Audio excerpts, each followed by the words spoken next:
Rich people think differently. So what I'm going to put in your head today is a rich people concept so you can get to understand it. The only difference between successful people and not is just how they think. Rich people think different. Quit letting people tell you you got to get qualified in another program. You don't need another program to be successful. You need to change the way you think. So here's the deal. Suppose I told you how you can become a millionaire with what you have. Because here's the deal. All of you have everything it takes to become rich. You just don't believe it. Now, if you can develop this theory that I'm about to share with you, I have the way for you to be rich. This is it. First of all of you have a gift. God gave it to you when he created you. God never created a single soul without giving them a gift. That's the God that created you. He's a very smart God. Here's the cold thing. When he made you, he put the gift inside of you. He didn't hide it under the ocean. It ain't on the mountain nowhere. It ain't under no rocks. You ain't got to go drilling. God put what you needed inside of you at birth. All of you have a gift. But you have got to do your gift. The thing God gave you at birth to do. It is the thing that you do the absolute best with the least amount of effort. That's your gift. Anything else you doing, you wasting your time. If when the alarm clock goes off in the morning and it makes you sick every morning that alarm go off, it's because you ain't doing your gift. You're going against what God created you to be. Do most of you know what your gift is? Okay, let me tell you what you do. Go home today. Don't talk to nobody. Sit down and have one conversation with yourself.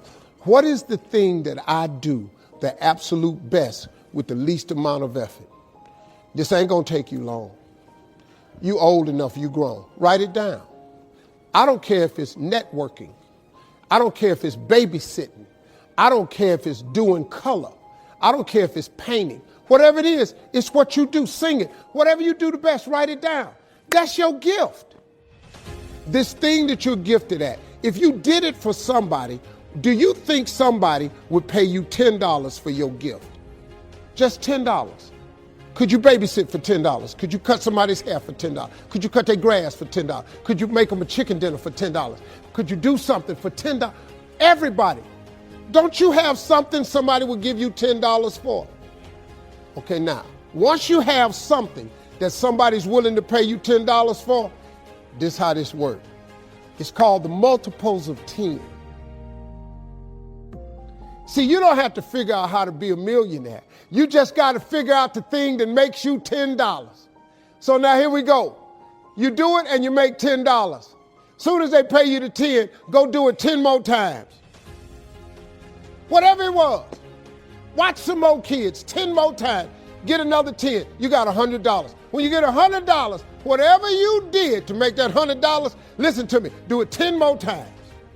You ain't got to get tricky with it. Just do it 10 more times.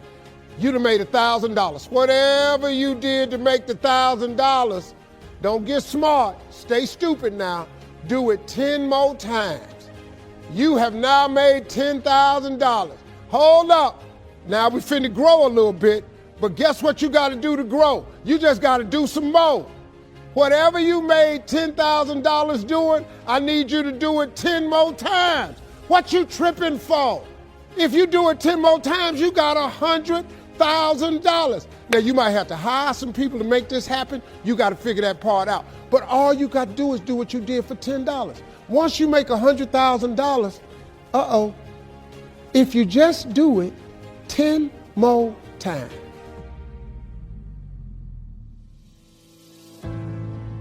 If you think trying is risky, wait till they hand you the bill for not trying. The minute you were born, it got risky. If you think investing is risky, wait till you get the tab for not investing. See, it's all risky. Getting married is risky. Having children is risky. Going into business is risky. Investing your money is risky. It's all risky. I'll tell you how risky life is. You're not going to get out alive. The Englishman says, well, if that's the way it's going to work out, let's give it a go. Right, that's what it's for. Give it a go.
Somebody says, yeah, but I'm looking for safety and security. Fine, then huddle in a corner. We'll cover you with a sheet, bring you 3 meals a day. And we'll protect you, feed you, look after you, care for you. We won't let anything happen to you, and you'll probably live to be 100. The guy said, well, yeah, I'd live to be 100. But what a way to live. Right. What a way to live, safe and secure. Don't ask for security. Ask for adventure. Better to live 30 years full of adventure than 100 years safe in the corner. And see, it's not important how long you live. What's important is how you live. Pessimism, the deadly disease of always looking on the bad side, the problem side, the difficult side, checking all the reasons why it can't be done. The poor pessimist leads an ugly life. He doesn't try to figure out what's right. He tries to figure out what's wrong. To the pessimist, the glass is always half empty. To the optimist, the glass is half full. Why would the same measure affect people 2 different ways? Answer, it all depends on how you look at it. Our lives are mostly affected by the way we think things are, not the way they are.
The way we think they are affects us most. And Shoaff taught me that the mind is like a factory, a mental factory. And whatever you think about all day long pours ingredients into this mental factory. And that's what builds the economic, social, financial fabric of your life. As you think, so you become. Everything starts with thought. So you must be wise and careful what you think about, because that starts everything. And you decide what goes into your mental factory. Don't let anybody just dump anything they want to in your mental factory, because you've got to live with the result.